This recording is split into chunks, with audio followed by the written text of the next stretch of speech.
Magandang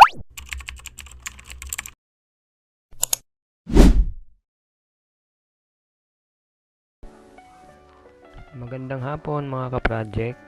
Panibagong project na naman gagawin natin. Magpapalit tayo ng brake shoe ng ating motor kasi sagad na yung adjuster niya sa likod.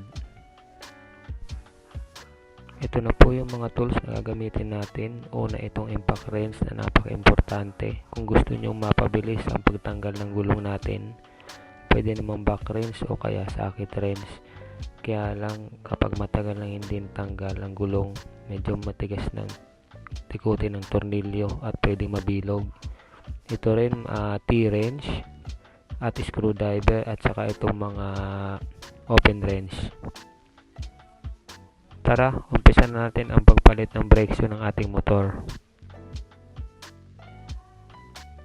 Unahin natin tanggalin itong tambutso bago natin matanggal ang gulong. May dalawang tornilyo sa ilalim plus dalawang tornilyo dito sa side para matanggal ang tambutso. Then isunod na natin ang pagtanggal ng gulong pag wala na itong tambutso. Ayan na nga't nakalas na natin ang gulong at ang brake shoe. Mamaya lilinisin na lang natin ito.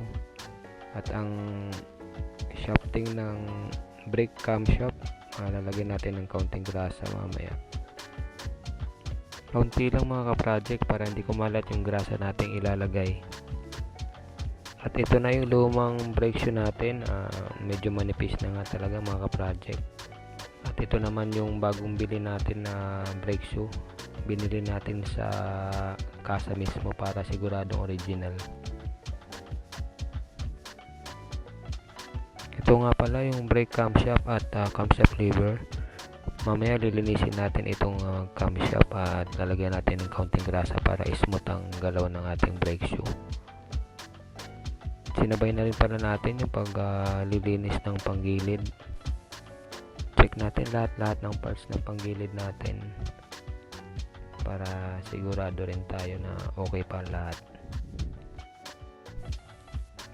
Ayan na nga, inisa-isa natin na i-check lahat ng parts ng ating panggilid. At sa tingin ko okay pa naman yung mga parts na to.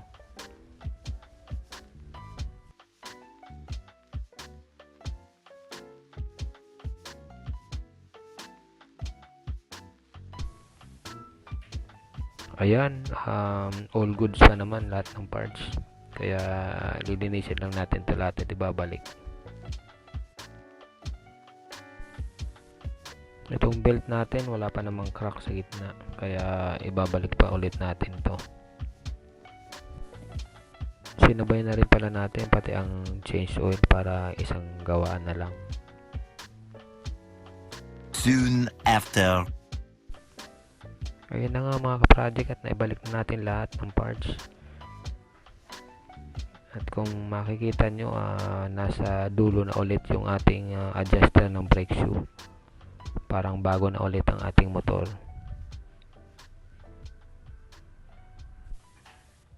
Maraming salamat sa pagsama mga ka-project. Hanggang sa susunod na project ulit.